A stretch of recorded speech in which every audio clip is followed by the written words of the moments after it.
dito na namupuno eh. Sinong maunang papasok? Postin?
Antay dito, ano?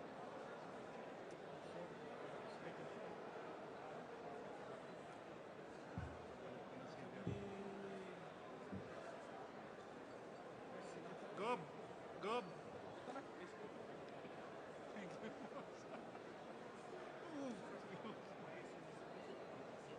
Governor Abet Garcia.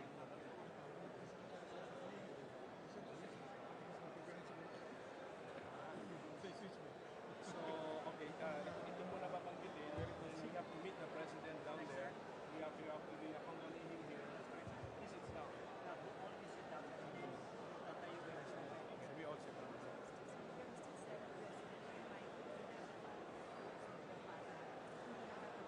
Ibaba namin pagka nag-start. Otherwise, so may hula ka sa picture. How was your election? Contentious ba? Okay din sa ako. Okay din sa ako.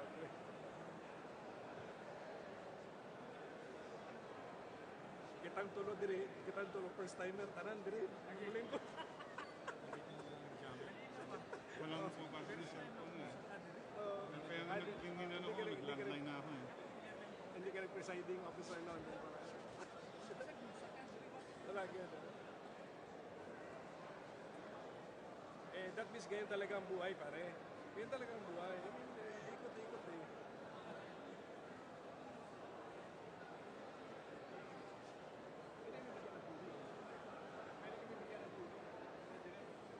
Gusto mo tubig? Gusto mo water? Kahit nakabattle na siguro, dito pala ikutan.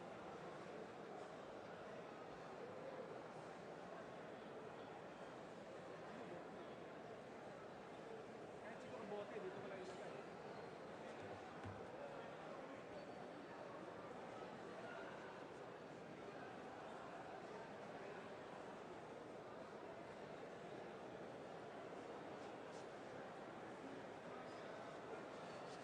Punong iba rin.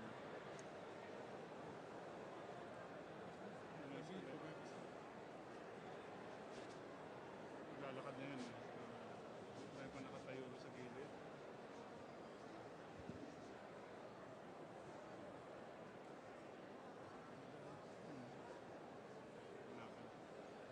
Hindi natin Si tatay, murag wala na nag-ani. Wala na si tatay. Wala na si tatay. Ando siya sa Senate eh. Wala na, hindi ko na siya nakikita. Hindi ka po yan, tingali. Hindi ka po yan.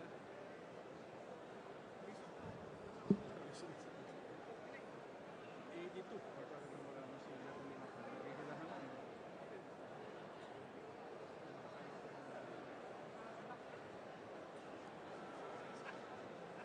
Kailangan na ng gano'n, no? Kailangan na ng reseta.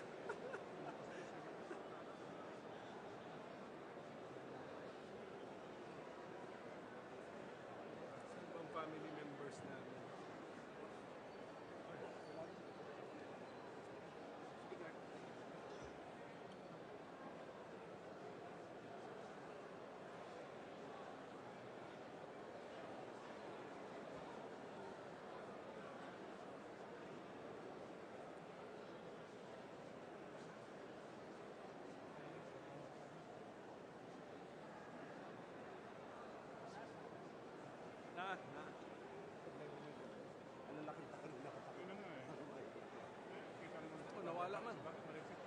Nawala. Hindi nga ang makakabalik ko. Hindi may page. Baka mukha ni Congressman. Wala. Makakanta ba? Hindi pa.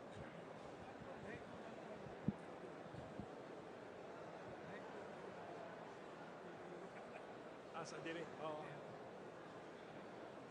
Dire sa inyo, patigasan. Ayun. So, nakita ko yun.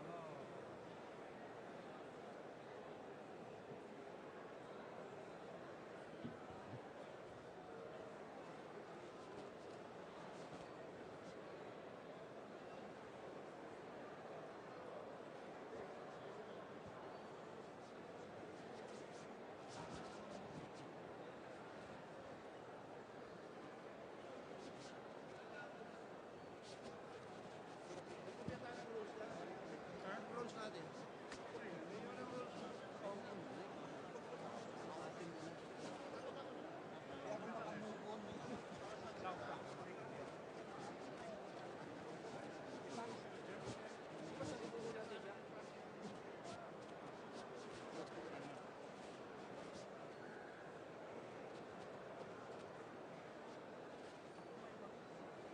Salubungin natin siya. Then muling, then salubungin natin siya pag sakalingkod ka. Ipasettle na to, then tindog ko. Bakit tindog na dua?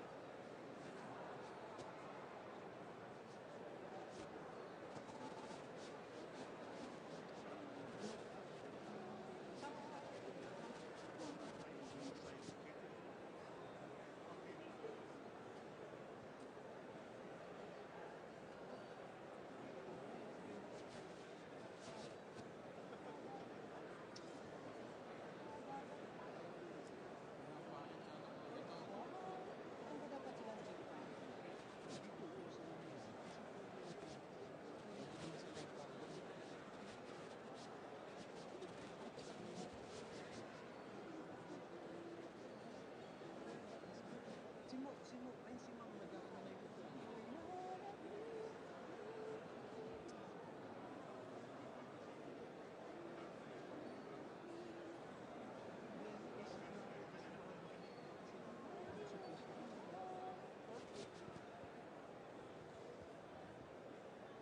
Yes, yes, señor. Yes, señor. Yes, señor. Yes, señor. Señor. Señor.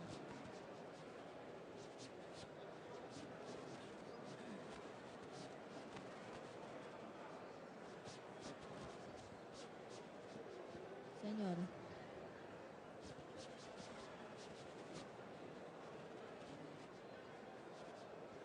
Si 2-3 nga, check natin. Try natin. Try.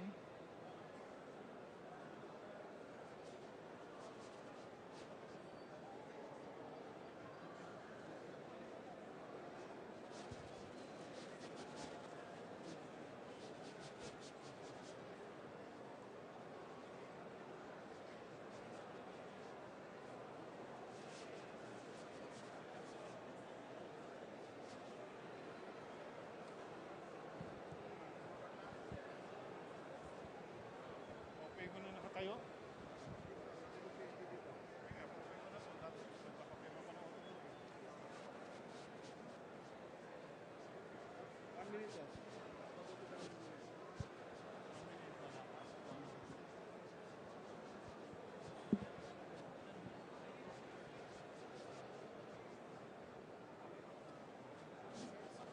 Ay, thank you. Sige ka lang to isa. Sa speech nito, meron siya doon. Ano?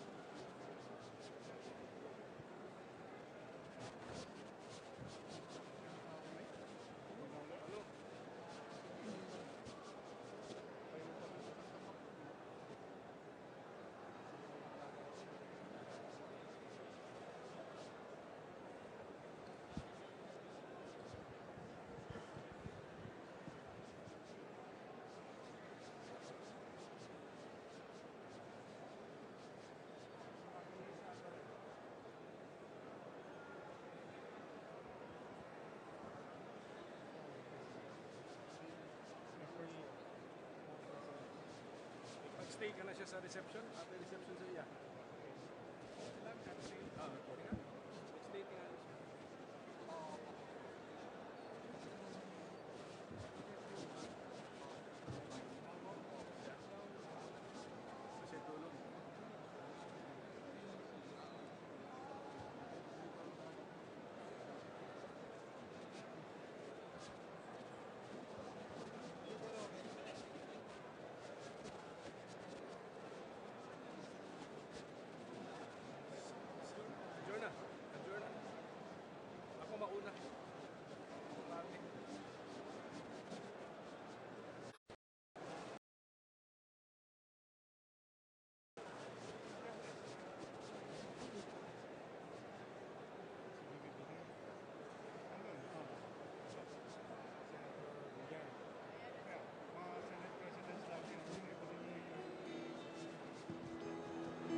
ikaw ang Pangulo para sa pagbabago. Sawa na ang bayan ko sa magnanakaw na trapo.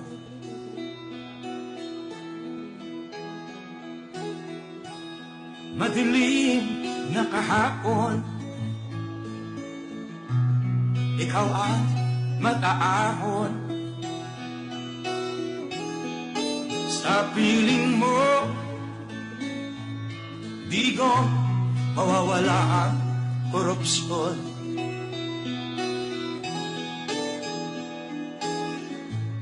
Tayo na, Pilipinas, tayo na magbago.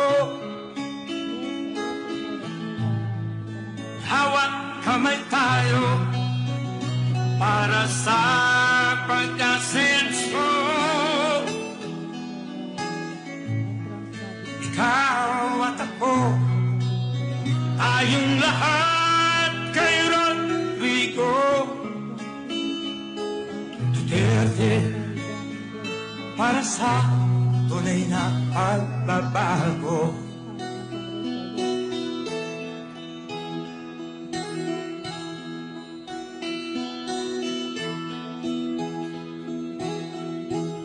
Masdan mo ang paligid,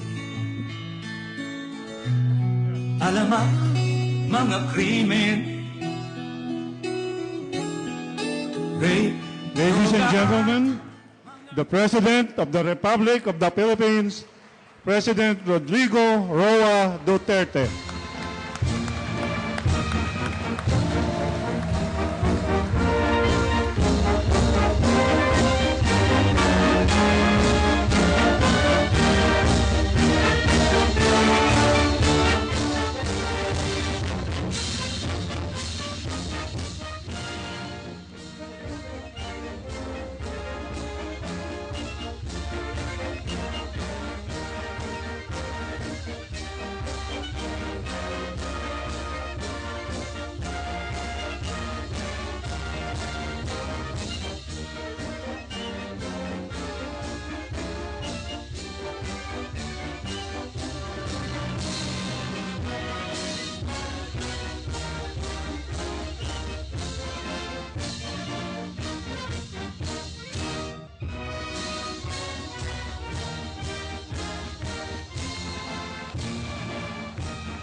On the part of the Senate, the joint session is called to order. On the part of the House of Representatives, the joint session is called to order.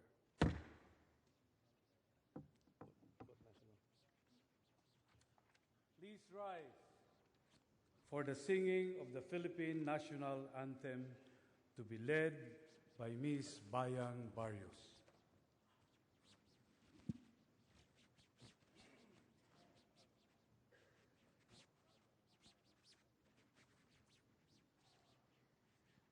Bayang magiliw, perlas ng silanganan, alab ng puso, sa dibdib mo'y buhay. Lupang hinirang, duyan ka ng magiting, sa manlulupig, di ka sa simoy at sa langit mong bughaw. May dilag ang tula at awit sa paglayang minamahal. Ang kislap ng watawat tagumpay na nagniningning. Ang bituin at araw niya kailan pa may di magdidilim. Lupa ng araw ng luwal, hatid pagsinta.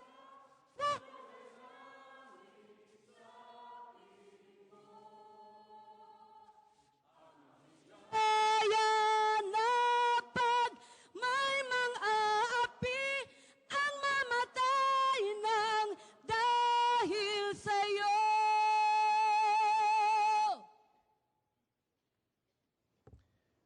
Please remain standing for the nation's prayer.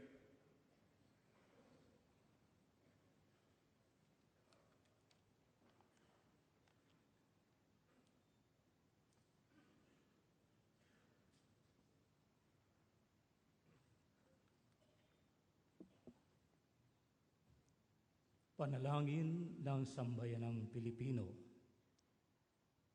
Mapagmahal at makapangyarihang Ama, Ikaw ang pinagmumulan ng lakas, liwanag at karunungan. Ikaw ang dakilang amang karapat-dapat sa lahat ng aming parangal, papuri at paglingap. Hinihiling namin na bigyan ninyo kami ng habag at pangunawa sa aming mga pagkukulang at pagpapabaya, dahil batid namin na hindi kami karapat-dapat sa iyong pagmamahal. Panginoon, lubos kaming nagpapasalamat sa lahat ng biyaya na ibinigay ninyo sa amin at sa lakas na ipinagkakaloob ninyo upang malampasan namin ang lahat ng mga pagsubok. Naway ang bawat pagpapala na ibinibigay ninyo sa amin ay gamitin para sa kabutihan namin at ng aming kapwa, at higit sa lahat para sa inyong kapurihan. Ama naming may kapal, pakinggan ninyo nawa ang aming kahilingan. Tulungan ninyo ang aming Pangulo, si Rodrigo Roa Duterte, at ang pangalawang Pangulo, si Maria Leonor Robredo, upang sila ay patnubayan ng banal na espiritu sa bawat hakbang na kanilang tatahakin. Gabayan ninyo ang lahat ng mga pinuno at naglilingkod sa pamahalaan upang ang mga puso nila ay magkaroon ng kababaan ng loob at sila ay matutong magmalasakit para sa mga dukha at nasa laylayan ng lipunan. O Allah na makapangyarihan at mahabagin, naway lahat ng lingkod ng bayan ay matuto na mamuhay ng payak, maging bukas palad at magtaglay ng katatagan ng loob.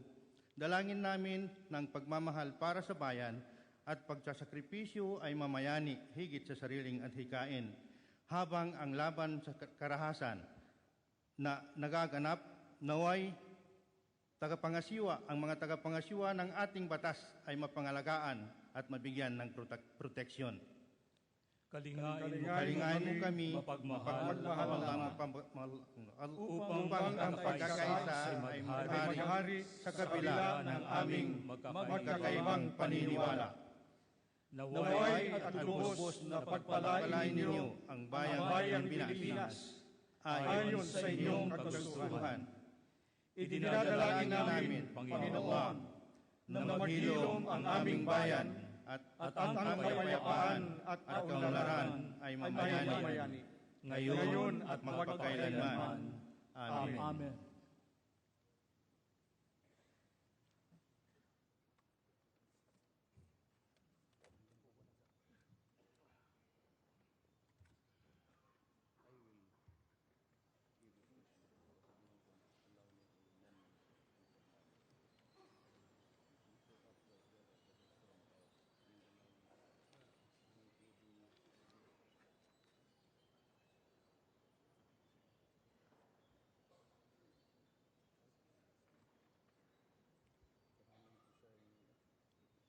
Ladies and gentlemen, honorable members of Congress of the Philippines, the President of the Republic of the Philippines, President Rodrigo Roa Duterte.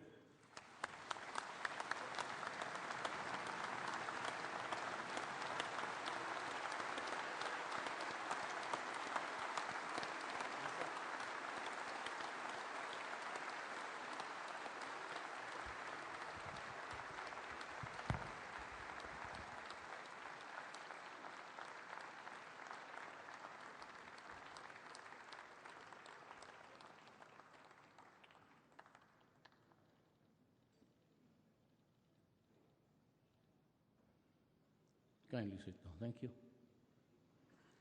Allow me a little bit of informality at the outset. You would realize that the three guys in the elevated portion of Congress are from Mindanao. So wala na talaga kaming masabi.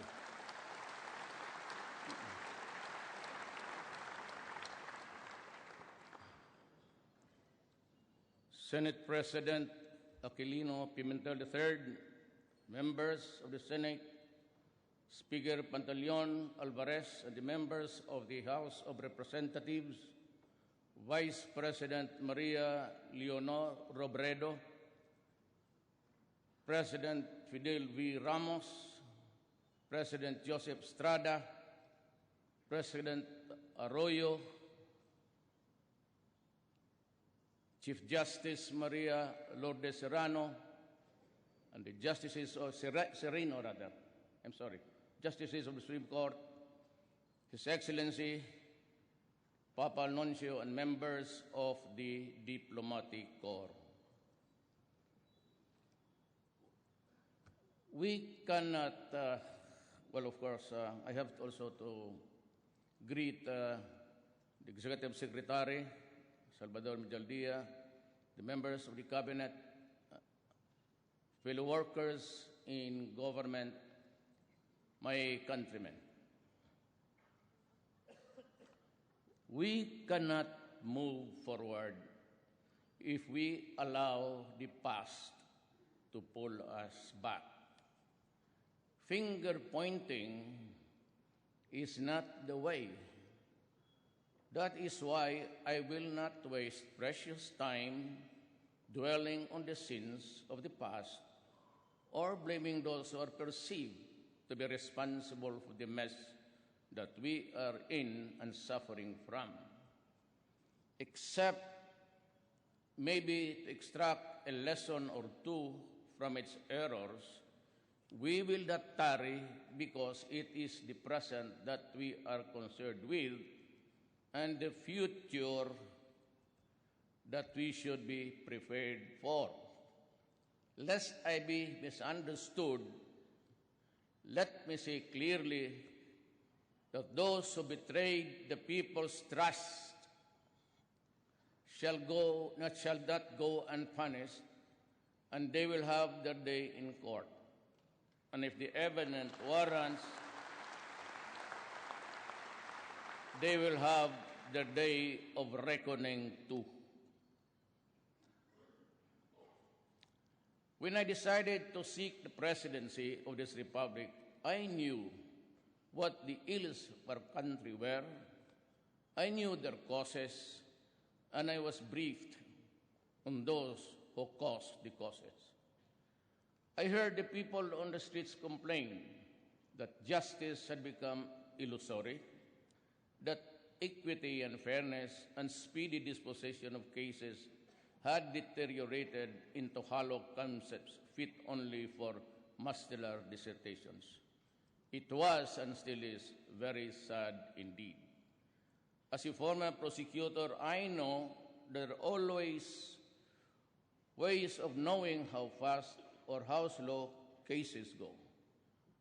What I did was to look into the number of postponements and the time difference between each postponement and the next setting. It was simple as that. I will appreciate deeply if we all in government attend to this urgent need I was determined then, as I am now determined and better positioned, to wage war against those who make a mockery of our laws, including those who make life for us all miserable. I wish to assure everyone, though, that vindictiveness is not in my system, just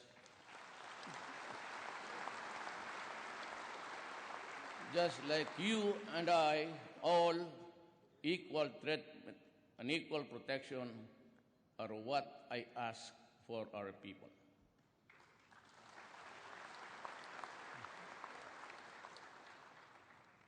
But we must have the courage to fight for what we believe in, undeterred by the fear of failing or losing.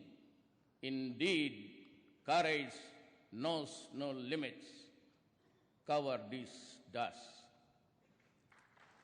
At this point, there are concerns few I wish to convey to all, to the end that as I perorate on facts, figures, plans, programs, and solutions, these concerns will not dissipate or get lost along our way. Thus, to our religious bishops, leaders, priests, pastors, preachers, imam, let me assure you that while I am a stickler for the principle of separation between church and state, I believe quite strongly that there should never be a separation between God and state.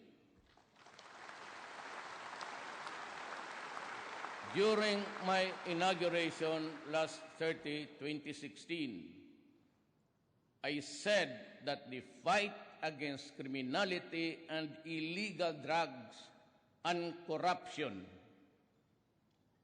will be relentless and sustained. I reiterate that commitment today, and that is why I call on the Philippine National Police, the barangay chairman, the mayors and governors, are all those occupying seats of power and authority not to lower their guard. There will be no let-up in this campaign. Double your efforts, triple them if need be.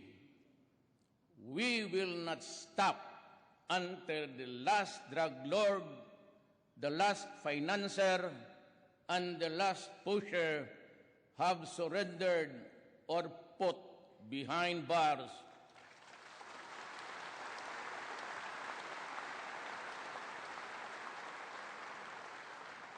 Or below the ground, if they so wish.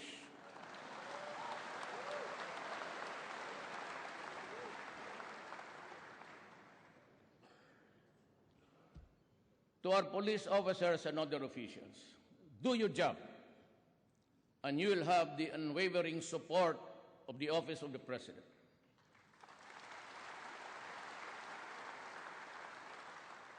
I will be with you all the way.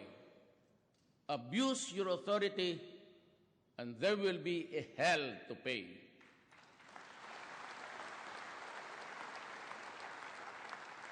For you will have become worse than criminality itself.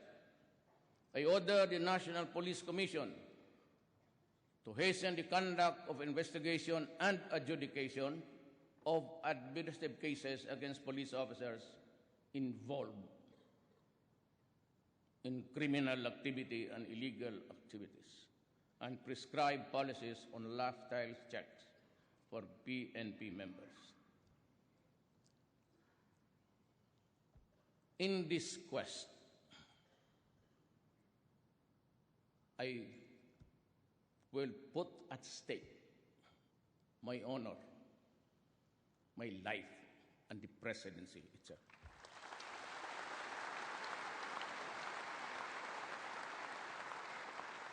The DLG is also directed to strictly monitor how LGUs perform their supervision functions over the police, and those found not performing will be sanctioned, including the loss of police deputation from the NAPOLCOM.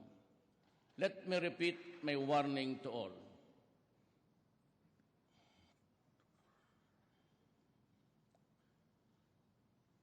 I repeat, my repeat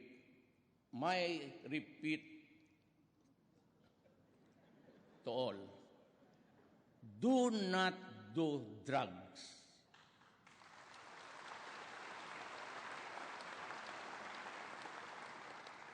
Because you will be the solution to the drug crisis that has engulfed malawak the nation.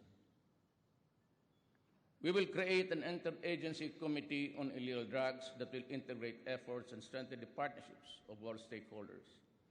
The reservists will be mobilized for information campaign against drug use and dissemination of information regarding drug rehabilitation program being offered by the government. Let us also strengthen our ROTC program to instill love of country and good citizenship. We will also prioritize the rehabilitation of drug users. We will increase the number of residential treatment and rehabilitation facilities in all regions of the country. The armed forces of the Philippines will facilitate the preparation for the use of military camps and facilities for drug rehabilitation. There can never be real, tangible, and felt development without making our people feel secure. And it is our duty to uplift the people's welfare. With this, my administration shall be sensitive to the state's obligation to promote and protect, fulfill the human rights of our citizens, especially the poor, the marginalized, and the vulnerable, and social justice will be pursued even as the rule of law shall at all times prevail. My administration shall implement a human approach to development and governance as we improve our people's welfare in the areas of health, education, adequate food and housing, environmental preservation, and respect for culture. Human rights must work to uplift human dignity.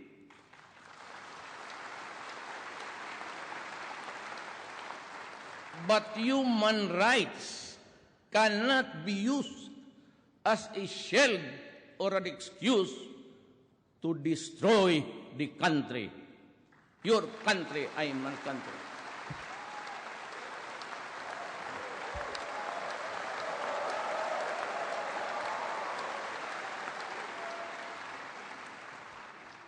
Meantime, since our country continues to be confronted with internal security threats aggravated by the existence and activities of the terrorist group Abu Sayyaf, the full force of the AAP will be applied to crush these criminals who operate under the guise of religion. It must not stymie our industrialization. We also endeavor to develop and cooperate partnership with nations sharing common interests and concerns with the Philippines. Expand operation human assistance, disaster response, maritime security, and counter-terrorism. We shall deepen security dialogues with other nations to build greater understanding and cooperation. With regard to the West Philippine Sea, otherwise known as China Sea, we strongly affirm and respect the outcome of the case before the Permanent Court of Arbitration, as an important contribution to the ongoing efforts to pursue a peaceful resolution and management of our disputes.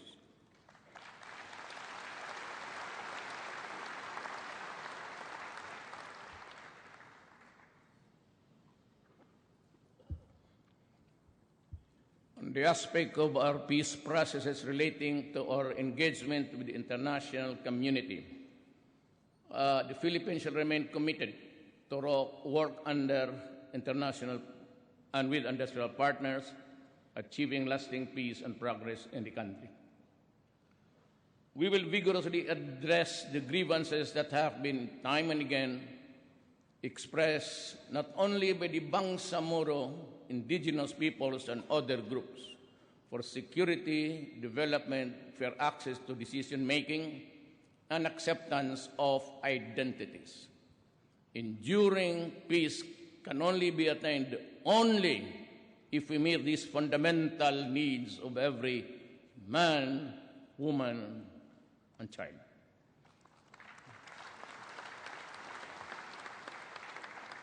To our Muslim brothers, the Moro country, and the members of the CPP, NPA, NDF, let me say this. All of us want peace. Not the peace of the dead, but the peace of the living. We express our willingness and readiness to go to the negotiating table. And yet, we load our guns, fix our sights, pull the trigger. It is both ironic and tragic, and it is endless. While we extol the bravery and heroism of our soldiers, kayo, the rebels, do the same for your members and fighters. What I see instead are the widows and the orphans, and I feel their pain and grief, and no amount of cash assistance or the number of medals can compensate the loss of a human life.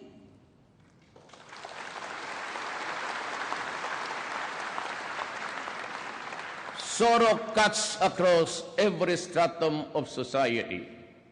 It cuts deeply, and the pain lasts forever. That is why I reach out to you, to all of you today, to our Muslim brothers. Let us end the centuries of mistrust and warfare. To the CPP, NPA, let us end these decades of ambuscades and skirmishes. We are going nowhere, and it is getting bloodier by the day. To immediately stop violence on the ground, restore peace in the communities, and provide enabling environment conducive to the resumption of the peace talks, I am now announcing a unilateral ceasefire with the CPP, NPA, NDF, effective immediately, and call on our Filipinos in the National Democratic Front and its forces to respond accordingly. Let me make this appeal to you. If we cannot as yet love one another, then in God's name, let us not hate each other too much. So it was said,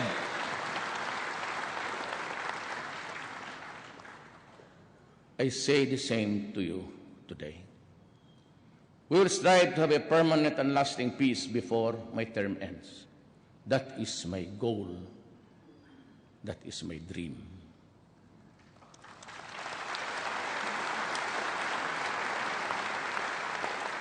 On the macroeconomic management, my administration will continue and maintain current macroeconomic policies and even do better.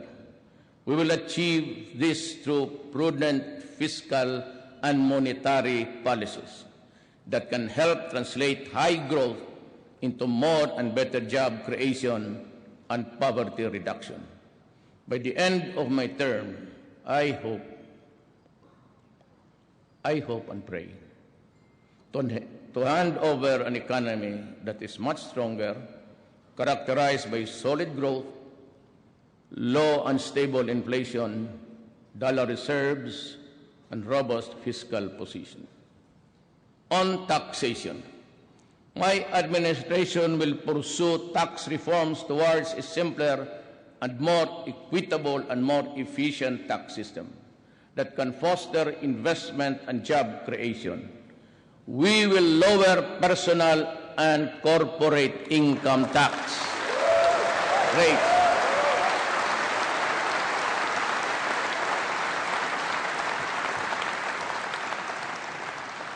And relax the bank secrecy law.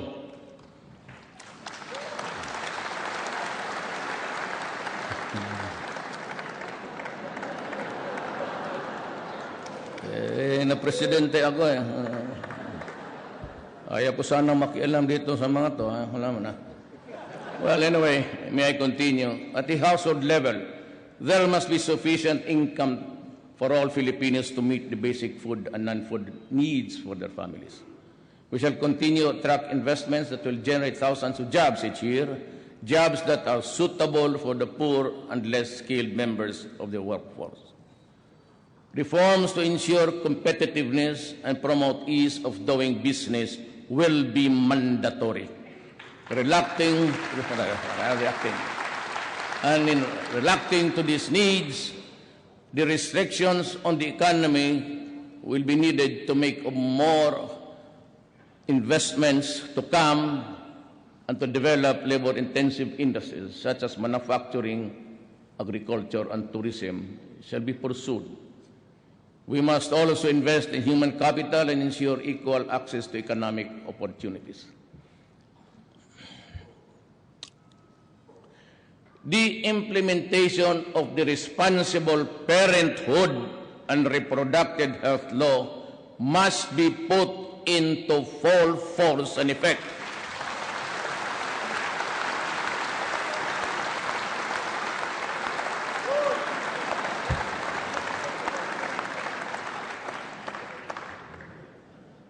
So that couples, especially the poor, will have freedom of informed choice on the number and spacing of children they can adequately care and provide for, eventually making them more productive members of the labor force. When employment is not an option, for instance, in extremely rural neighborhoods, entrepreneurship will be advocated. We shall also enhance local business environment by addressing bottlenecks in business registration and processing, in streamlining investment applications and process and integration, the services of various government offices. Government financial institutions shall come up with out-of-the-box financing packages to capacitate our small and medium entrepreneurs. In the field of tourism, we shall construct more access roads and tourism gateways to service centers and tourist sites. Road development projects shall complement with a trust to modern agricultural infrastructural and spending improving the construction and rehabilitation of roads and the irrigation, and establishing modern harvest and post-harvest facilities to minimize losses. We shall also conduct a nationwide soil analysis to determine areas most suitable for rice farming to optimize production, with the use of effective soil rehabilitation and fertilization. We shall strictly enforce fisheries laws, particularly on illegal fishing, and promote aquaculture along riverbanks and in backyards. On the other hand, we will accelerate infrastructure spending, improving national roads and bridges, and implementing the Mindanao Logistics Infrastructure Network and other road network master plans. We shall pursue inter-island linkage projects. We shall be implementing structural mitigation to measure the address of the perennial flooding in Metro Manila. At neighboring areas, we shall put up new pumping stations in strategic places. The revival of the operation of the Pasig River Ferry service system is a viable option for the severe traffic congestion in Metro Manila. This serves as an alternative mode of transportation for passengers, particularly those coming from the east side of Metro, to reach specific destinations within the cities of Manila, Mandaluyong, Pasig, Taguig, Marikina, and Quezon City. Our anti-colorum campaign and out-of-line apprehension, including the removal of terminals, will be intensified, and my God, it will be done. Immediately, to address lack of road infrastructure in Metro Manila, usage of existing roads will be maximized.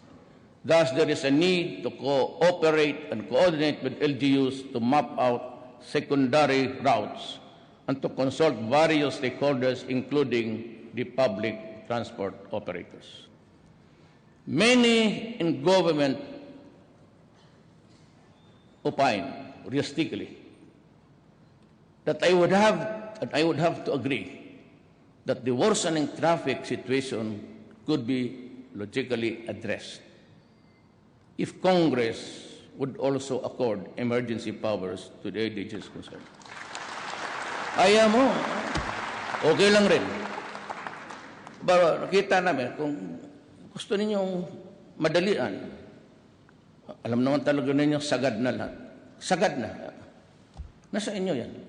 If you give it, fine. If you don't, we take the longer route. Slowly. And tanggapin ko yung pagmumura ninyo. Huwag lang sa malapit. Eh, ganun talaga eh. You done it. It's an urgent and immediate situation. Solution. Gusto ninyo, madali, okay. Pag ayaw naman ninyo, because baka sabihin nyo, ang corruption naman, hindi okay rin. But I assure you, wala ito sa script. I assure you, this will be a clean government.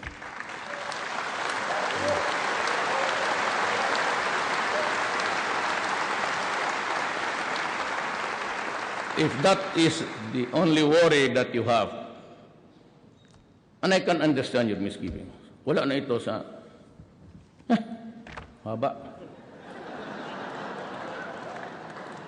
Wala na ito sa script. You know, ako makagarantiya ako. 101%, it will be clean. Problem is, I can only act through agencies and departments. That's why I urge you, na basking kunting mali lang, wala akong ano sa inyo. Wala na akong politika, wala na lang. I'm through after this. I just passed on to you the information that, you know, I act through secretaries and everything. I cannot guarantee their honesty and competence at all times. Cabinet members, yes. Pero yung sa baba, yung procurement, yung magbibidding dyan, but as far as I can really, it malinis talaga to.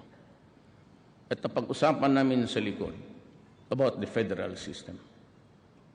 You know, my advice to you is, maintain a federal system, a parliament, but be sure to have a president. Well, hindi na ako niyan. I'm disqualified, and by that time, I would no longer be here.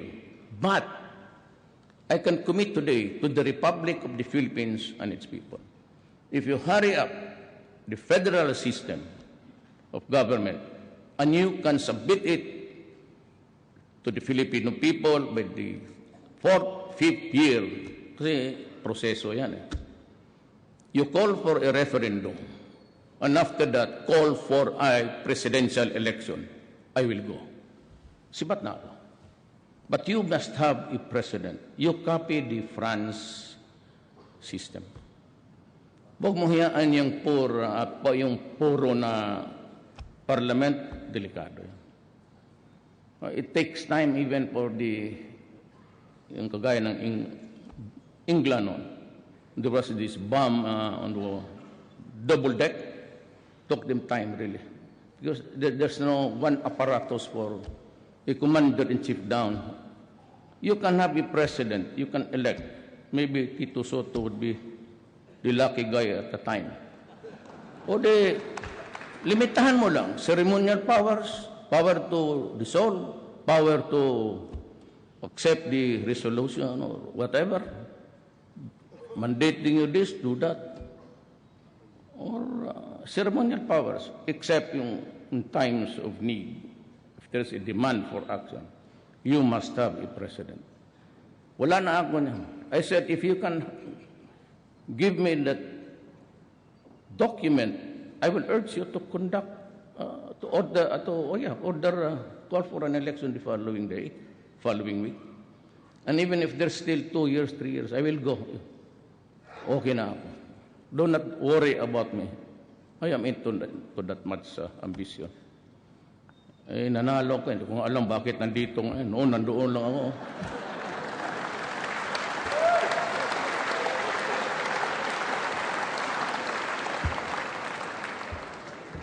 Totoo man. Sino man nagsuporta sa inyo sa akin dito? Wala man.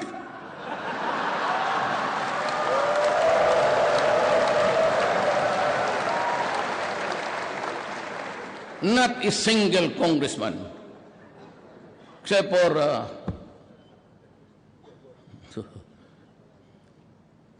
two provinces governor. Yun lang.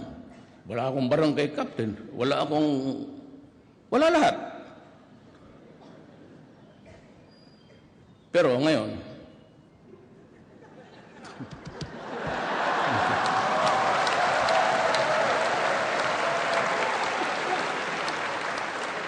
processing time in issuing permits and licenses shall be reduced to the barest minimum. In my city, it is always 3 days for local governments.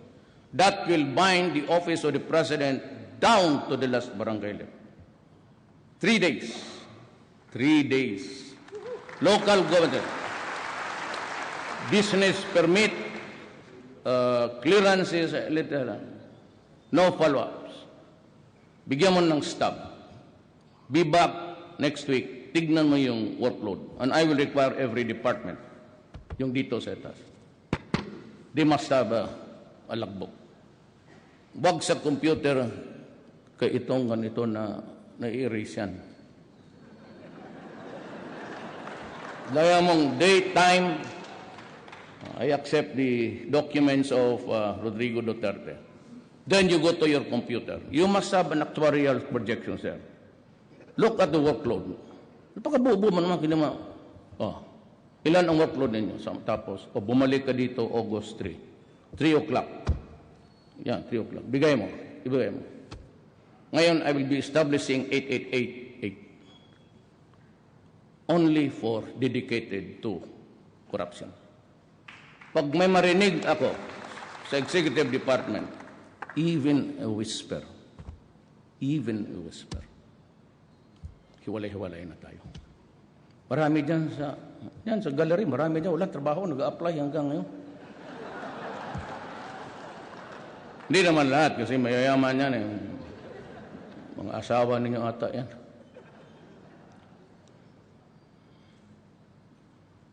while the issuance and distribution of motor vehicle plates at point of sale o through motor vehicle dealers shall be considered. Wag na sa LTO, kaya hanggang ngayon, panahon pa ni Hesus Kristo yung first plate nila, hanggang ngayon wala.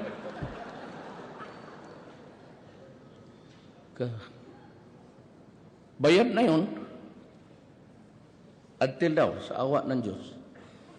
For the driver licenses, its effectiveness will be extended from the current 3-year period to 5 years.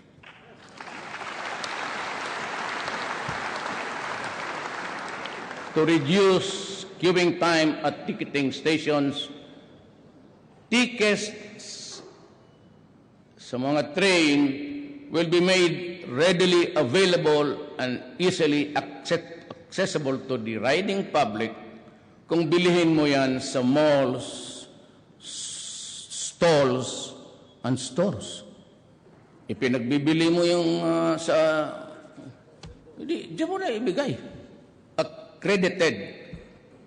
Huwag doon banda sa recto, kasigurado pikihin yan mga ulol. May I address again to the Philippines. Ako po'y nagdodoble ang pagod para sa inyo, para sa kapakanan ng bayan. Seryoso po ako. Kayong mga ganon, tikit-tikit at magkaroon ng gulo, wag ho ninyong gawain yan. Ito na yung warning ko. Yun na yun, last. Wala nang iba. Hindi ko na gagawin ulit.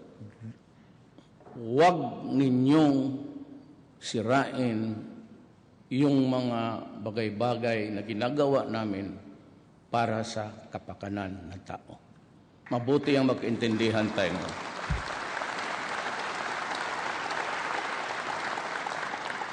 Maya yung buntay kaya kaibigan ko trag.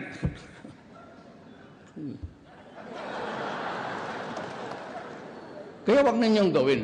Simple lang yan eh. Para walang away sa gobyerno, yung mga bagay na illegal at masama at hindi tama, wag mong gawin. At hindi kami mag-aaway dito. Pati yung pare na, pati si Pau, tinamaan.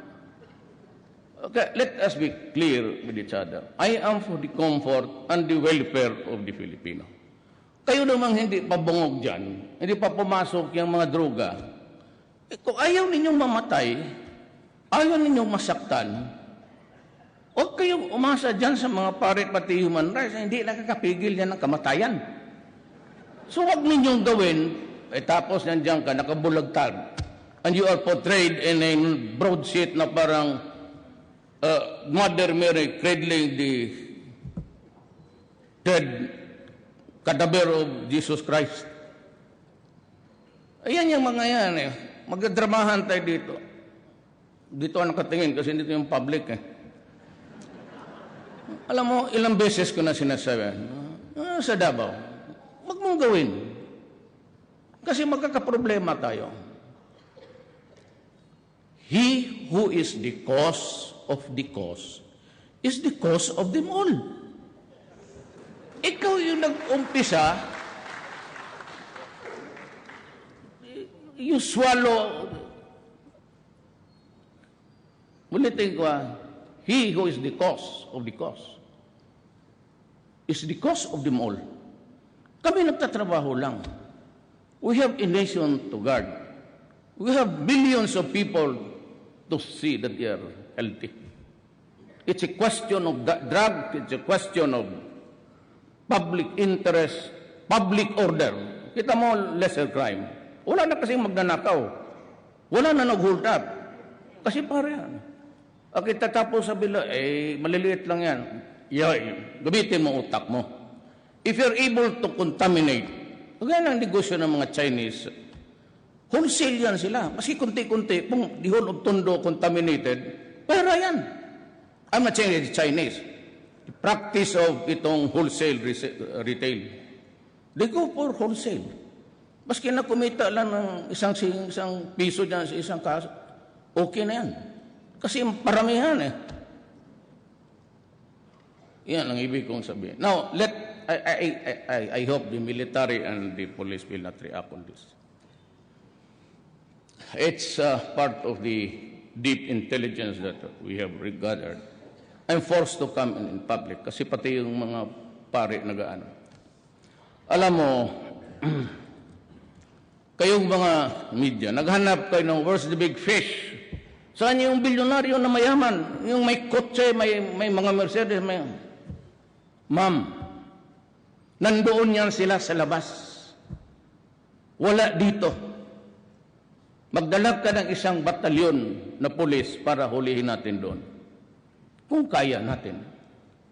Didirect the traffic of drugs sa kanila. Meron silang ganito. Malaki. Real time, nakikinig sila ngayon dito. I am very 101% nakikinig sila. Doon lang, isusuri nila sa tundo. Oh, itapon mo dyan. Tapos umalis ka, kunin mo daw sa tindahan yung bag o package. Masabi mo nakikita ng media na kayo lang nagbabrand niya na drug lord eh. Those are the drug lords. You, mga lieutenant, delivery boy yan. Kumbaga LBC lang yan, pati DHL, federal. Pati yung tawag nilang basura, yun yung street, ano. Huwag kayong maghanap. Gusto niyo, sabihin ko sa inyo, puntahan natin. I'll give you the names. I'll show you the intelligence dito. Pero give me the guarantee na may magawain ka. Because I'll give you the name, I'll give you the country. Kung wala ka rin gagawa, mag-shut up ka.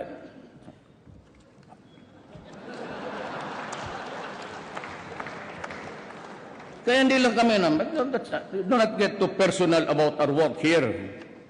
I'm saying that dito, balik na tayo kasi yung hindi nakakaintindi ng mga Tagalog, ano na yung nila. So, Tagal naman itong passenger capacity congestion shall be addressed by increasing the number of running trains from the current 16 trains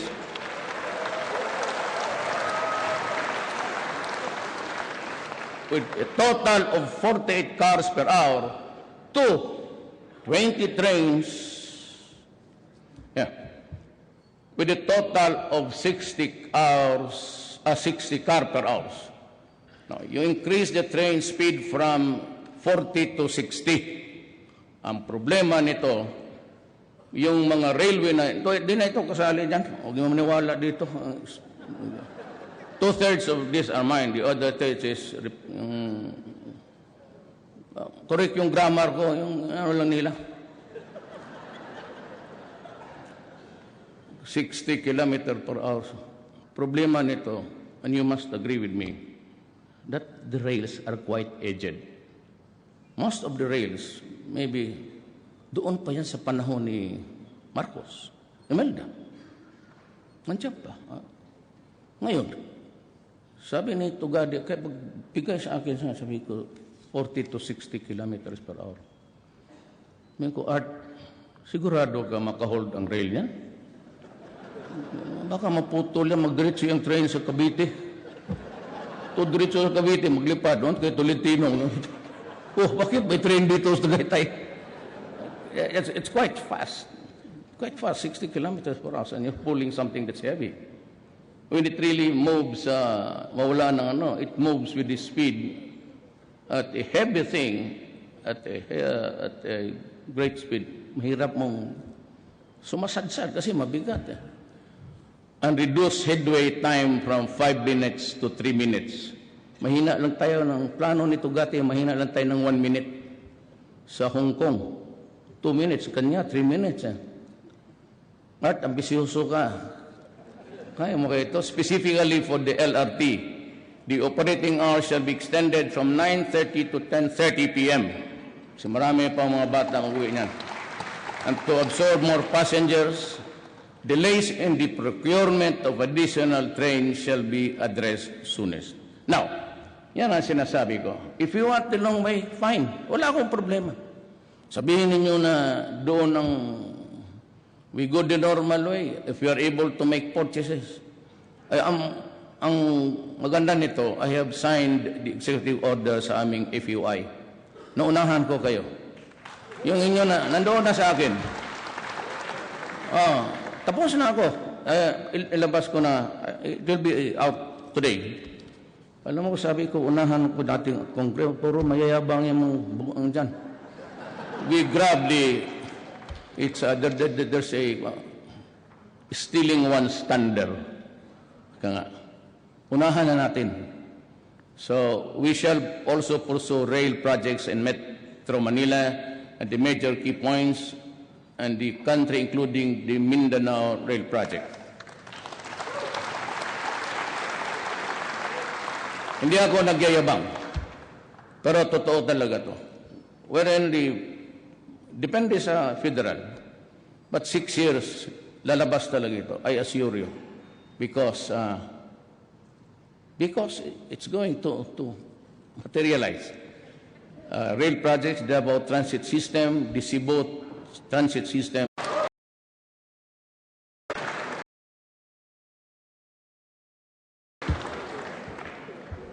Bihin naman Senator Delon, binakbait ka dito. Malagyan daw yung island mo ng train. May tawa pa. Binabakbait ka dito. Sumbong man yan. Tingnan mo yan. Different approaches are also being considered to decongest NAIA, including the possible transfer of general aviation. Na itong, I will, hindi, ang style ko kasi, ganito, hindi naman ako, I'm not steeped into formalities. Itong of general aviation, alam mo kung sino tiyatamaan yan? Kayong mayayaman. Kayong may mga helicopter pati aeroplano, ilipat ko kayo. Alam mo yung general aviation, yung mga Learjets, sa mga kumpanya, ilagay ko kayo sa Batanes para wala masyadong air traffic. No, I'm offering Sangli Point. Kasi kailangan ko isang runway. I can make a new runway there, sabi ng mga aviation experts. But tumbok niyan is the Merville subdivision. Maka-isa pa akong runway dito sa Metro Manila. But if not, then it's going to be Clark. But on a condition that we would have a fast rail. Sabi ko kaya, something like 1 hour of travel, sabi ko kay Tugadi, is not acceptable. Make a rail there, bago. Marami na ko pa eh. It's the vow of the day is the bullet train. Ilagay mo yan sa Pilipino na driver, sotoy talaga kayo doon. Maglampas kayo.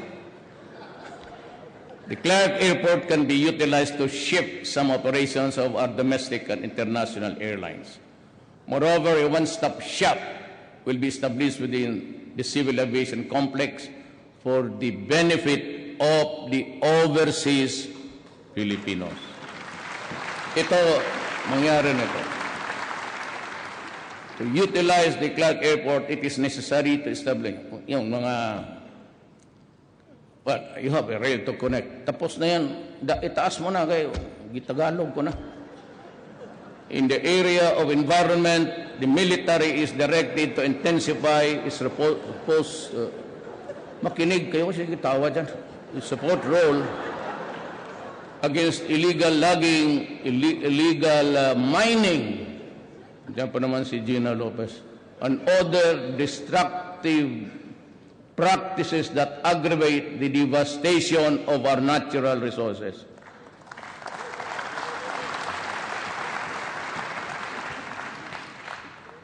I have to protect the country. Many are complaining against the appointment of Gina Lopez.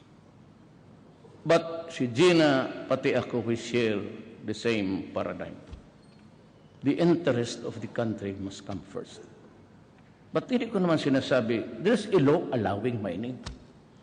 Gina Lopez and I are just telling you, follow government standards.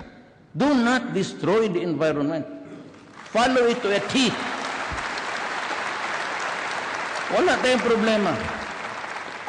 Just pay the correct taxes, follow the standards. Gina Lopez is just doing her job. You know, she is really a crusader. So, that is how I would describe her persona. Crusader. Kaya, sabi ko, tama yan. Kaya, bakit? Nandiyan ba si Ma'am Gina Lopez? Secretary Lopez? Ganito yan. Pumunta siya sa Davao. Gabi na mga 1 o'clock because on the early days of my but I was, hindi pa ako nag-vote. Marami na napuntahan. Ito, felicitations, congratulations. Si Ma'am pumunta twice. Every time she shows me the degradation of ito na. Tapos, 2 oras naman, mukhang hindi na matapos, sabi ko, Ma'am. Ma'am, do not be offended. Totoo man. Huwag kang magalit kay, it's the truth. So, mag-alas 3 na, you Rudy, this man, tapos, extemporaneous na, parang congressman, ito, ma'am. Kung ma'am, mag-alas 4, ma'am, ano kaya kung ikaw na lang ang Dina?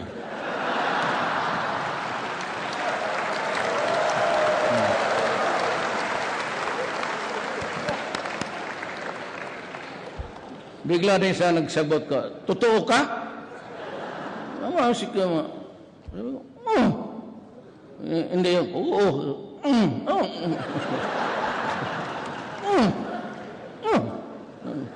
Siya, I will ask I'll consult my family and ask my, nila. Following day, tawag siya kay may 8 kibong. Sinabong, okay na, tinanggap na. Sabi ng pamilya ko, okay na. Sabi ko, ay, bantay kayo lahat. But, I would not be appointing somebody who's alien to my thinking. I would take in somebody who shares my horizons in life. Especially yung degradation ng... Tama yan, she's a crusader and she will continue. And dito naman lagay is, the DNR is likewise directed to review all permits granted to the mining, logging, and other environmental sensitive activities to ensure compliance with government standards. And if warranted, ito na yung pinakamaganda, amend, suspend, or revoke permits. Go ahead.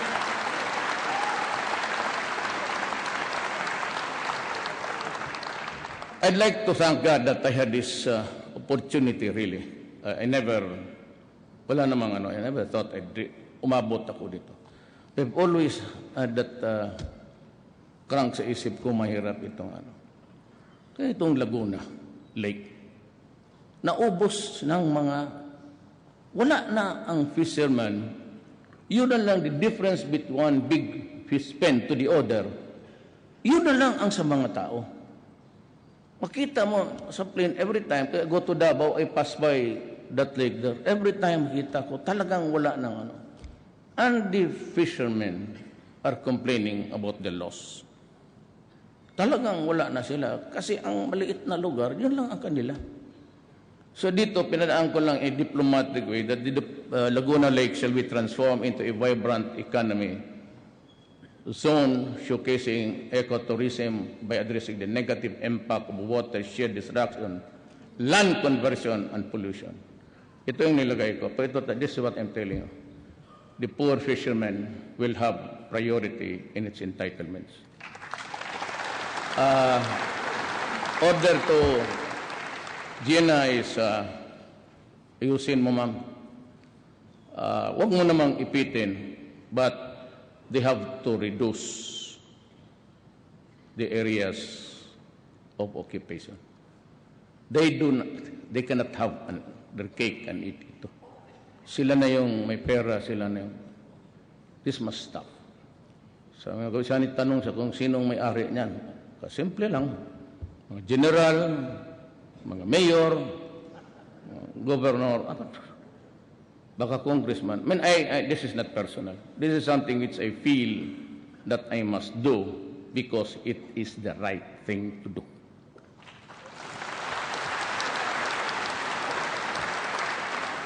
To have adequate disposal facilities for Metro Manila garbage, the final closure and rehabilitation of the Carmona sanitary landfill shall be pursued, while the adoption of appropriate waste-to-energy facilities will be explored. Marami yan.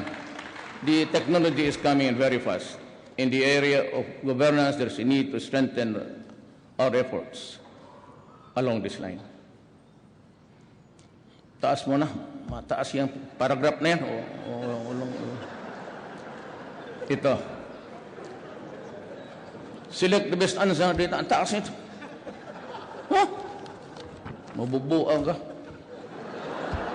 To better manage public information, a law should be passed, I'm addressing to Congress, to create the People's Broadcasting Corporation, replacing PTV4, the government-run TV station, which now aims to replicate international government broadcasting networks. Teams from these international news agencies, I'd like to mention that those interested, BBC, are set to visit the country soon to train people from government-run channels to observe, ito ang gusto ko, total pera naman ng tao, to observe editorial independence through innovative programs and intelligence treatment, analysis of reports, as well as the development of national and international significance. The Government's Bureau of Broadcast Services, better known as the Radyo ng Bayan, shall undergo upgrading to make it financially viable and dependable for accurate and independent and enlightening news and commentary. Radyo ng Bayan will be integrated with the PBC.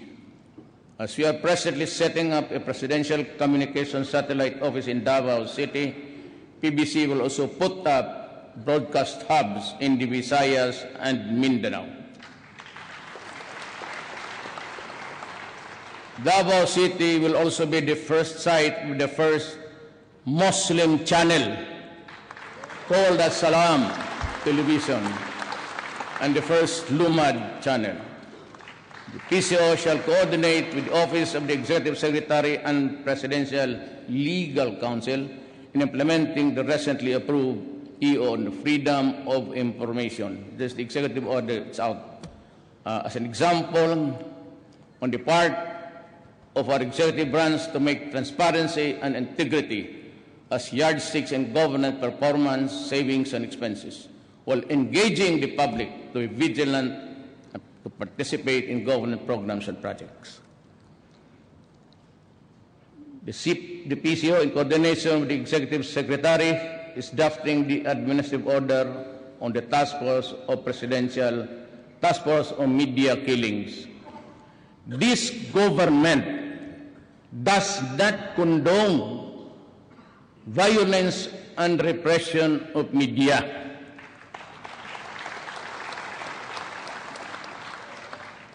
The bona fide media,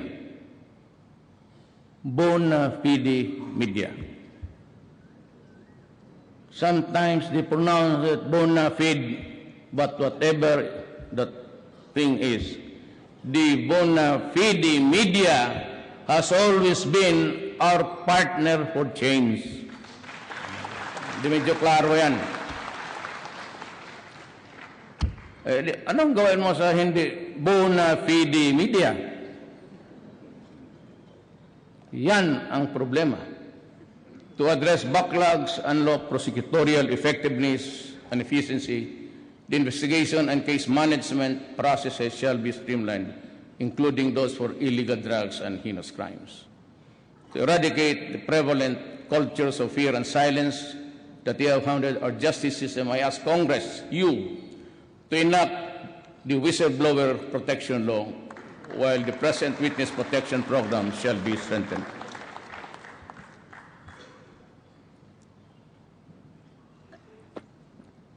Hirap maging presidente, maski dito lang. The number of lawyers and support staff and the PAO, that is the Public Assistance Office, regional and districts, shall be increased to provide Indians with more access to counsels. At this stage, I also have directed the DILG to undertake nationwide information and campaign on federalism in partnership with various alliances and with LGOs, civil society, grassroots, and faith-based organizations. Hinto muna ako dito, itong federalism. Ayaw ko itong tama ako. Alam mo, itong bayan natin, if I may just repeat, I know that you know, in 1521 or 1526, Magellan landed in Leyte. Tapos, kumari ko man ito. Salamat, Maria.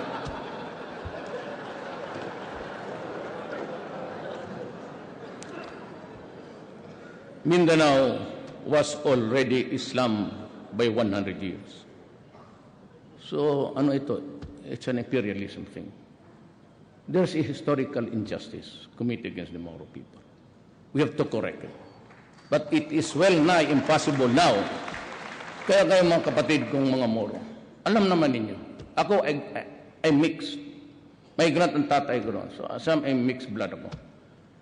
Moro, pati Christian. But, you know, intindihin na lang natin ito, that we cannot return to you all yung nangkuha ng mga Amerikano, Espanyol, pati yung mga Pilipino, mga kapitalista, those who exploited Mindanao when that thing, sloganeering, go to Mindanao because it is a land of promise. With the vast entry of so many people, basically coming from the Visayas, karoon tayo ng, we cannot solve it the way you want it to be. We have to understand each other, then we have to live with each other. But we'll try. Ang sinasabi ko nang babalik ako, dahil ako sa federalism, both Ms. Suarez, Sema, and all, at least the political leaders ng Mindanao will agree to it.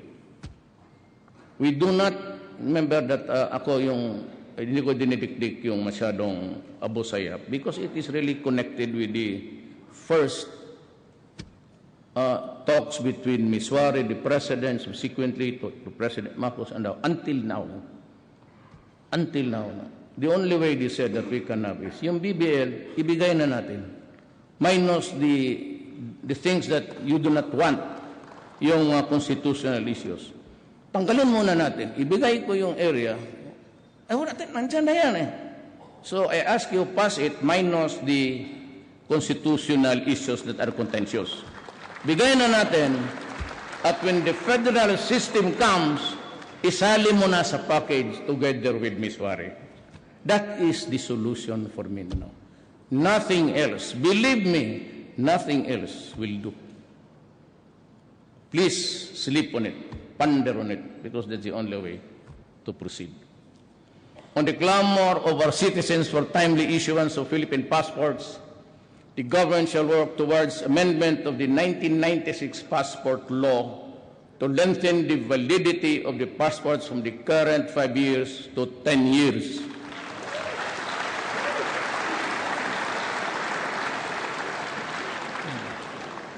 Total, kayo naman ang magagawa ng batas, you're the ones who will pass the law. Even if you make it good for 30 years, okay ako. Bahala ka. Basta stretch a little bit because 5 years is just really simply on a regular basis. Matagal pa naman itong passport. Mag-apply ako ng mga 10 days. Alam mo, I'd like to call the attention of Secretary Yasay. If you go to Davao, look back doon look at the back, likod ng itong mall. malaki mo doon. Sige, pangalanan lang natin, SM. Doon, yung mga tao, nandyan sa pavement, natutulog. For the many times, nadaan ako na walang ulan. Doon yan sila. Because first come, first serve. And the only outlet there, the outlet of your department is yung sa SM. So yung mga maawa ko dito sa side sa Cotabato, lahat ng Cotabato doon sa Davao. Karamihan niya walang mga bahay. If you're applicant in Davao City, fine. But yun kung walang mahirap kasi karamihan dyan mga muro naghihiga lang dyan sa pavement. Nasasaktan talaga. Masakit. Yung buong gabi magtayasal hanggang magbukas yung SM kasi first come, first serve. Kasabi ko, well, that is addressing to all of the cabinet members. Make use of the computer. I do not want to see people lining up under the heat of the sun. I do not want people lining up under the rain ng mga grado. And I want itong labor, wala na ito sa script. Yung prompter natutulog na siguro, kapindot-pindot yan. Alam mo, andyan naman yan. Sabi ko, what I want is a journal. When the applicant presents the documents, give him a shopping list. Do not add or get anything away from it. Yun na yan final. And when he complies with that, that is good. Huwag mo na siyang pabalikin. Kasi kung magtawag yan ng 888, may God, puntahan ko talaga kayo. Yan ang bisyo ko nung mayor ako. Make in a difference, mayor, presidente. Puntahan talaga kita at hiyain kita sa maraming tao. And I would publicly ask you, what the hell happened to the procedure? Pupuntahan ko talaga kayo. Local, barangay, police, military, lahat. Bigyan mo ng shopping list, huwag mo nang pabalikin. Because pag magtawang ng 888 yan, tapos makita ko na the grievance is valid, bahala ka anong walang panahon, pupuntahan kita sa opisina mo and I will ask you. Bakit? Bigyan mo ng stub. You have to employ actuarial ability. That's easy. Pero pagtanggap ng tao, I'm addressing myself under me. Journal. Papirmahin mo siya. Lagyan mo doon, tignan mo sa computer. Kung mag-connect ka doon sa actuarial, hindi mo kailangan ng bubo dyan eh. Kasi matatapos siguro yan mga next month. Tapos na. Projections lang naman. Kung balik ka dito, August 15, 3 o'clock. Pagdating, bagay mo. Now, if it goes to Malacanang, I'll open it up. For those who have valid reasons to complain about graft and corruption, the gates of Malacanang will be open. Doon ka. Magsumbong ka. At I will be briefed by my military cost. Kasi pag itong pag-uwi ko, di go also by projection. Paglabas ni Presidente, picture taking, ganon. And they start to block yung roads access to the, ganon yan. Every time ang President noon, ganon yan. So paparahin nila yan, sabihin nila, dadaan yan by this time. And in the meantime, sirado yan. Di paglabas ko, kala mo Verde Santo. Walang sasakyan dyan. Ito pala, exponentially, ang traffic, the tail end of the traffic is somewhere 5 kilometers. And it would take about 2 to 3 hours to normalize. Kaya hindi ako tumatanggap ng, and I hate to travel. Kasi talagang lilinis yan eh. Ito namang, kasi Ang taas kasi ng entourage ng presidente sila. Dudog sa dulo may ambulansya. Hindi na ang turag, parang kurtas na. Sa sabi ko, sabi ko, 2, 3 tama. Nasa gitna lang ako. Pero ang totoo, mag-taxi lang ako dito sa likod. Sunod lang ako. Takot ba sila? Ano nga makuha mo kung patayin mo ako? What for? May ambulansya ko. Dagdagan mo na punerarya.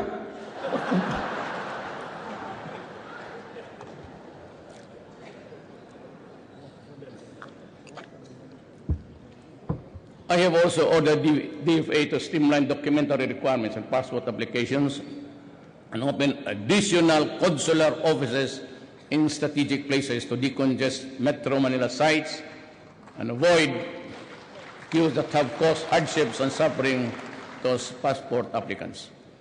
I have also ordered the newly created DICT, Information and Communication Technology, to develop a national broadband plan to accelerate the deployment of fiber optics cables and wireless technologies to improve internet speed.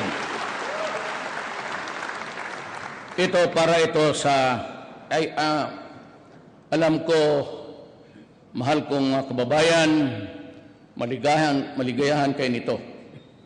Pagpaano mo lang yung Tagalog ko kasi kayo, hindi kayo marunong magbisaya. Wi-Fi access shall be provided at no charge in selected public places, including parks, plazas, public libraries, schools, government hospitals, train stations, airports, and seaports. Diba?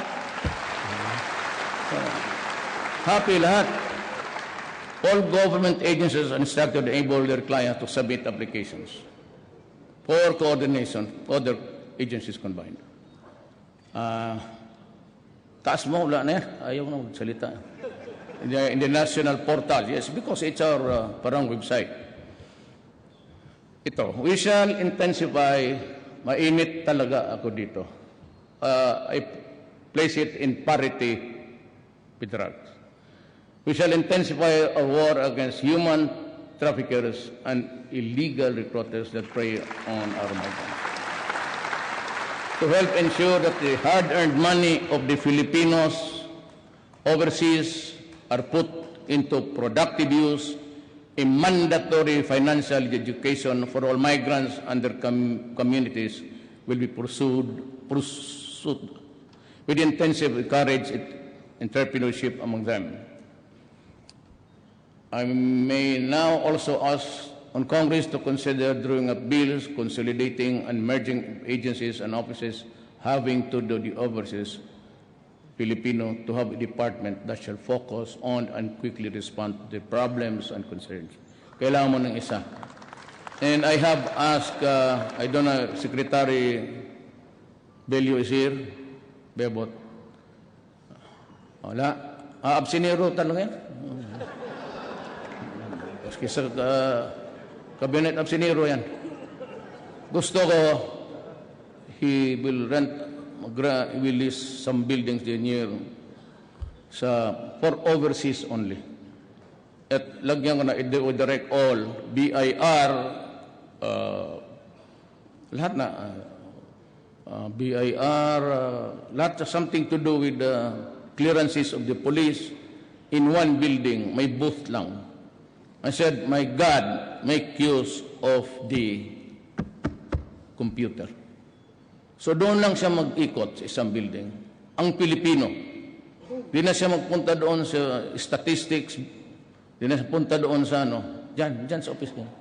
Gamitin ninyo ang computer and you can get the results right after. Why do he has to travel to Malate, then he has come with the traffic? He can only accomplish one document at one time. In BI clearances, doon na ninyo bigay. Lahat na doon na. At kung dapat, may awa ako si Bilyo, pakainin niyo yung mga tao doon. Lalo na sa probinsya. Pag tingin ninyo taga-probinsya, finish it right away. Make use of the computer. O pag hindi nyo ginamit, tapon na lang ninyo. Throw away your computers, and I understand that. It would take you years to do it. Do the computers. Taas mo na, wala na yan. Ito, to help avoid squatter-like conditions in relocation site, we urge utilities like Meralco and electric cooperatives exercise their social corporate responsibility by making direct connections to relocation sites and depressed areas. Alam mo kung bakit? Hindi na nilagyan nila dyan eh. That's why I had to talk to you ganito. Bakit?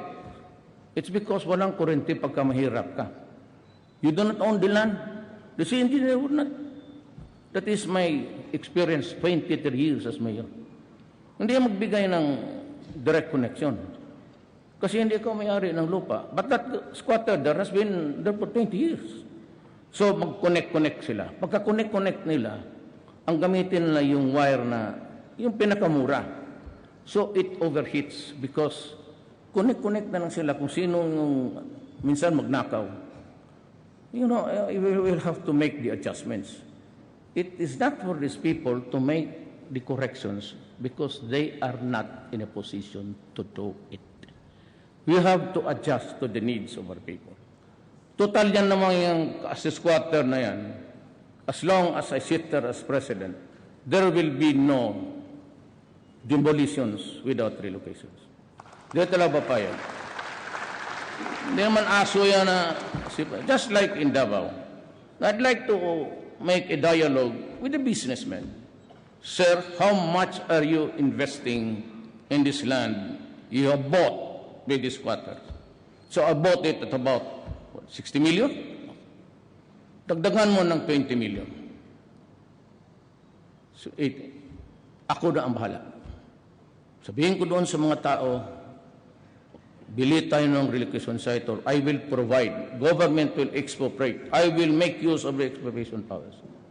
Ako ganun sa Davao eh. I have 20 hectares there. I will expropriate some land there. Yung malapit lang. Then sabihin ko, this 20 million will help your journey to a new land. And I will urge everybody na yung mga bagong mga factories, doon sila magtayo. Magtiis-tiis lang muna kayo. In the meantime, you have to mitigate the hardships of these people. That's the only way to do it. Pero yung sabi of demolition, walang matirahan ng tao. Total, you sat on your rights for many years. Eh, bakit mo ngayon pipilitin mo ako makaproblema ng ganun? Eh, may iba kasi hinahayaan nila. For 10, 20 years, they do nothing. And when the time comes na pagbili lang nila, eh, tayo ngayon disturbuhin.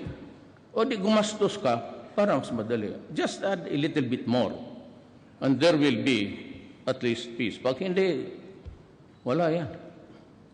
Fight na naman yan between government and the tawag nila squatters. Squatters man talaga yan. Masasaktan lang, mamatay for no reason at all. Eh kung mayaman ka, bigyan mo naman ng kunting provide a relocation. And I'd be glad to talk to the people and say, go, it is not yours.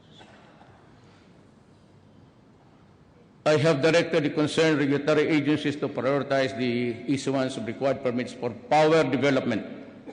Okay yan sa akin. Ang problema, sandali na to. Para ka dyan. Yung mga environmentalist,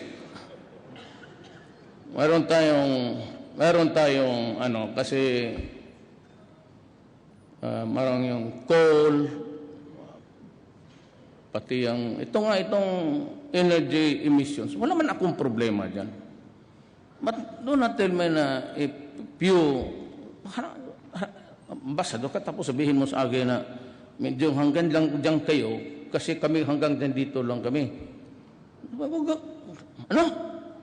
Kayo umabot dyan, you are now in the apex of your industrial might. But along the way, you were the first America, China, Europe.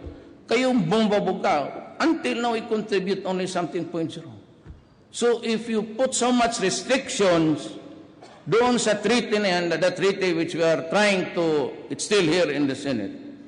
Let us be very clear on this. We need to industrialize. We need the power. And therefore, the emissions would also be considered. I just can say if I establish 5 economic zones here, and you start to say that you're spewing so much carbon footprints, mahirap yan. I mean, it's hard. I cannot just agree on anything that will delay. I'm only good for 6 years. And tend to do something during my term. Now, I'm sure that the heavy machineries would come in, and even the power. Cheapest is coal. So ito naman, locally, you get in trouble with Gina. So we'll just talk sa cabinet na lang. Si Gina naman is a very fine lady. Huwag ka lang magsimangot sa harapan yan. Bigyan ka niya permit, baski 5. Magsimangot ka 0. All that she is to do is just be gracious to her. That's all. It's a matter of talking and explaining to them. But if it is you're using the state-of-the-art technology, and I've seen it several times in the other power plants in this country, if it is really a good one, then we will consider. I said, because we need the energy to power our industrialization. To strengthen delivery of social services, the government will intensify its protection programs so it can use its resources and expertise to make a dent in the country's poverty levels. What we want is genuinely to reduce the vulnerabilities of our people, build resiliency, and empower individuals and families and communities.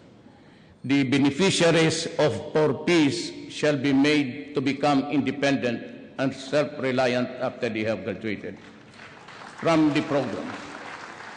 But as it is, we aim to present them with other forms of assistance so that they can stand on their own 2 feet. But now, I have decided to direct the DSWD to provide the rice subsidies to the poorest of the families, at least para makakain lang. Every month. We are planning to increase spending on basic education and incorporate mandatory education about the evils of drugs. We will also intensify and expand alternative learning system programs. The government will also provide universal health insurance for all Filipinos. Benefits. Sali na lang natin sa PhilHealth. The professional competence and operational capabilities of government hospitals and health facilities will be strengthened. Consistent with our international obligations in keeping with national mandates, this administration vows to protect women's rights and human rights abuses against our women because it is unacceptable to me. Bugbog ka ng babae. As I order all agencies and oversight bodies and local government units down to the barangay level to fully implement the Magna Carta for women. By doing so, we will ensure that man and woman will be partners in the pursuit of country's economic, social, and cultural and political developments. To our Lumad brothers, and they are here outside, maybe outside. Now, I mean, they're outside, I'm sure. I told the secretary just to let them come. They want, kanila man to. To our brothers, I have this to say. The government has issued you the ancestral certificates to win. Title, covering vast tracts of land, especially in the island of Mindanao. You have the Indigenous Peoples' Rights Act and the National Commission of Indigenous Peoples to protect you and to assist you. Government has given you the tool, the legal tool to improve yourself financially, economically, and socially. Make use of your ancestral domain. Do not let it remain idle. Well, the government is always ready to help you. You must first help yourself. We cannot legislate financial and economic progress for you. It is you and you alone who can do that. You can chart your fate, but do it within constitutional and legal means. After being devastated by natural and man-made calamities these past few years, we are still to recover emotionally from the loss of our loved ones and materially from the loss of our homes and our income sources. There are many among us whose emotional wounds are still fresh and painful to the touch. We cannot erase the images of death and destruction from our minds. We cannot wash away the stench of rotting flesh from our noses, and there are many of us who are still waiting for the help that was promised. The enormity of the problem of drug addiction has been made manifest by the number of surrenderies which grows by the hundred each day that passes. Since July 1, we have already made 3,600 related drug arrests. 120 drug dependents have already surrendered, and 70,000 of them are pushers. You think this is just a...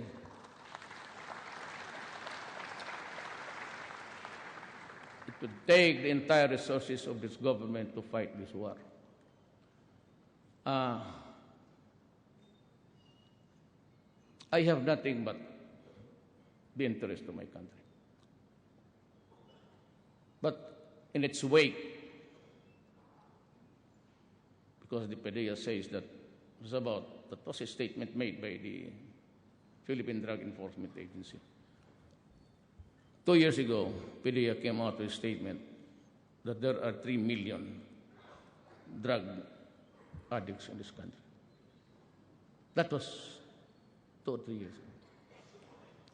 How do you think would be the number incrementally if we count now? Give it a liberal addition, maybe, lagyan mo na 7,000. So 3,700,000. The number is quite staggering and scary. The drug lords that you desperately want to strangle are not here. Wala mga bilyonaryo dito.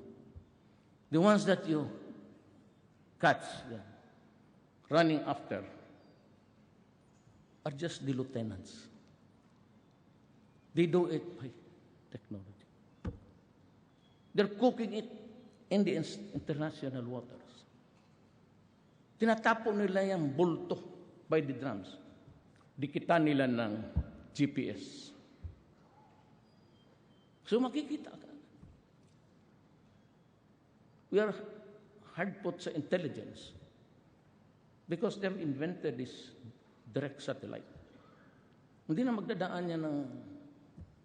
All they have to do is to triangulate where the pag-ikot niya. And there are so many... And they're in codes. If we do not help from our friends here in Asia and America and Europe, this sheer number and problem, believe me, will drown us as a republic. Kayo, tingnan niyo po. How can I solve the problem now by arresting? Hinahanap ko, tagal na akong presidente. Gusto kong patayin. Ang problema, pupunta pa ako doon, then I'll ask the permission from this country that I will go on because I have to slaughter these idiots for destroying my country. Ganun yun eh. Hindi lang kasi naintindihan, ayaw pa naman bitawan kasi ayaw naman kasi ng military pati police. But I said, I'll be talking in front of the Republic to its representatives, to the people. So I have to tell you, how do we solve this problem? Tell me. Ako naman okay lang eh. Make it public, fine. Make it confidential. If you go to me or go to you, to your house, okay. But that is really the enormity of the problem. It's so enormous that you are intimidated even just to make a move. Because you cannot stop it anyway. Mabunggo mo isa ditong hinulog sa dagat, marami naman nagluluto doon. It's a free-for-all enterprise for the criminals at this time. Kung ako, if I had just the plan, I couldn't have. Sabi ko sa military, pag nakita ninyo, pasabugin mo na. Baski nag-surrender dyan, may white flag. Panggira lang yan, hindi yan pang-kriminal. Pasabugin mo. Show no mercy to them because they are not doing any mercy to us anyway. Bakit ako Yan ang problema. But we should not despair. Like someone wrote, it is when the night is darkness that dawn breaks. We are imbued with resiliency that has been tested and proven. More difficult times as in the past. We have a band to act together. We have to help each other, for then and only then can we truly prevail. And this the Filipino, disciplined, informed, involved, shall rise from the rubbles of sorrow and pain, so that all the mirrors in the world will reflect the face of a passion that will change this land. Daghang salamat.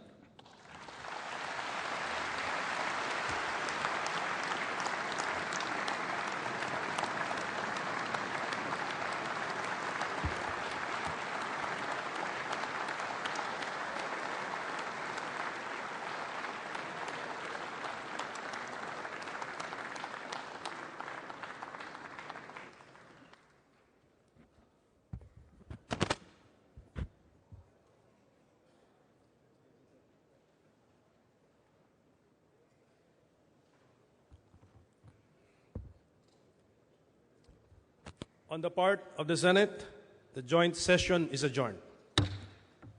On the part of the House of Representatives, the joint session is adjourned.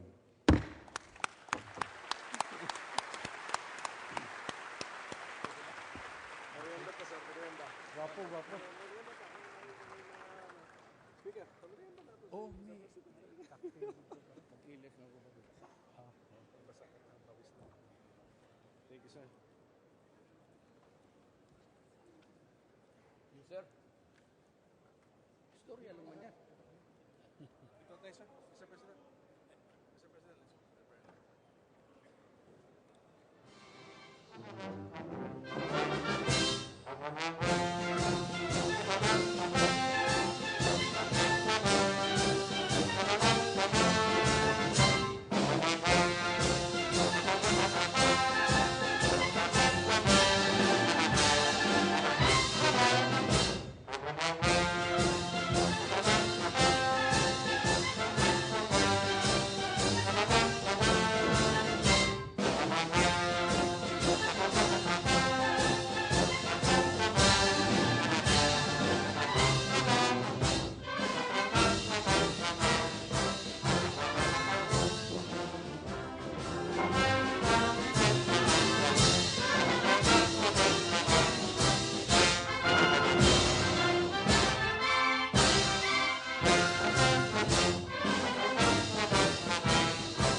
development